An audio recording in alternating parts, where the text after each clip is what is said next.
और हमारे जो ब्राह्मण घर घर में यज्ञोपवीत कराते हैं, पूजा कराते हैं, बड़ी बड़ी यज्ञ और हवन कराते हैं, उनको सबको एक स्थान पर एकत्रित करके और समाज और आगे कैसे बढ़े, उनके कंधे पर आज हम लोगों ने ये दायित्व देने के लिए यहाँ पर इकट्ठा किया। आप लोग आज ब्राह्मण समाज को एक तरीके से एकत्र करना या ब्राह्मण समाज का आशीर्वाद जन जन तक कैसे पहुँचे, इसकी रूपरेखा तैयार कर रहे हैं प्रतापगढ़ में बैठकर। वहीं पूरे प्रदेश में ये बातें कही जाती हैं, कहीं ना कहीं ब्राह्मण समाज भारतीय जनता पार्टी से नाराज है। इसको लेकर आप क्या कहना चाहेंगे? नहीं, देखिए, हम ब्राह्मण समाज को एक नहीं कर रहे हैं जी। पहली बात, हम ब्राह्मण समाज को जागृत कर रहे हैं और ब्राह्मण समाज से कह रहे हैं कि आप जागृत होइए और बाकी समाज के दूसरे जो अंग हैं आप अब उनको जागृत करने का काम करिए। तो भारत में ब्राह्मण ही एक ऐसी है जो जात नहीं है, वो ज्ञान का भंडार है, लोगों को दिशा देने वाला है। तो उसको जागृत होना है और उसको अन्य लोगों को जागृत करना है। जिस तरीके से पूरे प्रदेश में ये माहौल बनाया जा रहा है, कहीं ना कहीं भारतीय जनता पार्टी की मौजूदा सरकार से ब्राह्मण नाराज नजर आ रहे हैं। आप भारतीय जनता पार्टी के बड़े नेता माने जाते हैं, इसको लेकर आप क्या सोचते हैं? आप भी ब्राह्मण समाज से ही आते हैं। ये देखिए, समाजवादी पार्टी हो या कांग्रेस हो या बसपा हो, उनके पास और कोई मुद्दा है नहीं, ठीक।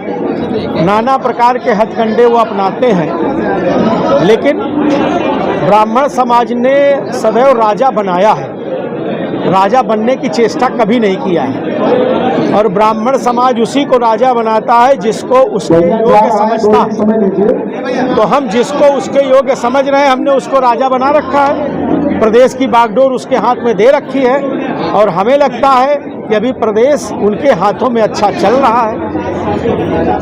हमें ऐसा लगता है कि अच्छा चल रहा है प्रदेश। महाराज, एक सवाल सबसे आलोक जी ने प्रतापगढ़ की धरती पर इतना बड़ा आयोजन किया, आज तक का इतिहास आपके पास देखिएगा तो शायद हमारे समझ से इतना बड़ा आयोजन जहाँ विवाह समाज एक जगह एकत्रित होकर के सम्मान प्राप्त किया हो, इस कार्यक्रम को लेकर आलोक जी को क्या कहें? आलोक जी बधाई के पात्र, मैंने तो शुरू में ही कहा। देखिए, ये सोच की बात है। ये जो आलोक जी की सोच है ना, ये एक ब्राह्मण की सोच हो सकती है। ये अगर आप किसी दूसरे को कहिए कि इस प्रकार के कार्यक्रम की सोच रखिए, तो दूर दूर तक उसके सर के ऊपर से चला जाएगा, वो सोच ही नहीं पाएगा।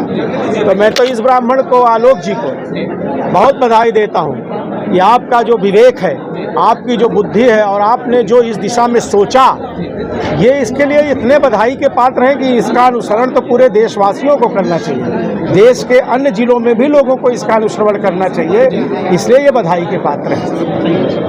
एक छोटा सा सवाल है, पुरोहित जो है वो समाज का अग्रदूत है, लेकिन जो आधुनिक युग चल रहा है इसमें कहीं ना कहीं हाशिए पर है। क्या लगता है कि ये कैसे इसमें सुधार किया जा सकता है, जो इनकी गौरव, जो इनकी प्रतिभा है उसका सम्मान मिले? देखिए, एक चीज़ समझिए, गौरव मांगने से नहीं मिलता, प्रतिष्ठा मांगने से नहीं मिलती।